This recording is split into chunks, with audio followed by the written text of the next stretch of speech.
Good day, I am Vincent Gian Asuncion, a BSIT student 1J. So, for this question, how long is the progress of science and technology? So first, they need to study first to achieve the goal what they want.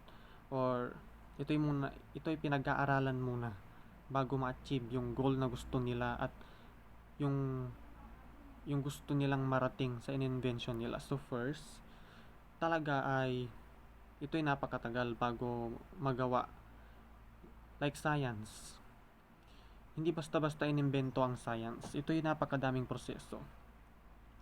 Mula sa first generation hanggang sa makabagong henerasyon. Ito'y pinag-aralan nila ng mabuti upang ma-perfect. At ito'y pinag-aaralan natin ngayon.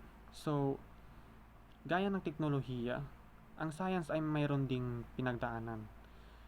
They have lots of process to perfect the science. And then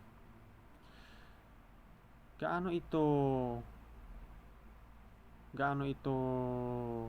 mapapakinabangan in the future. So, talagang inaral nila ito upang makatulong sa atin, upang makatulong pa sa mga susunod pang henerasyon. So, thank God tayo sa mga nag-invention, dahil if they not contribute in our society, I think our world is so boring because nobody's create the science. So, I'm so very thankful that other philosophers invented science and technology, and now we use technology and it helps all lives of people. So, that's it. If you need to, kung gusto mong makagawa ng isang bagay, ito'y inaaral muna.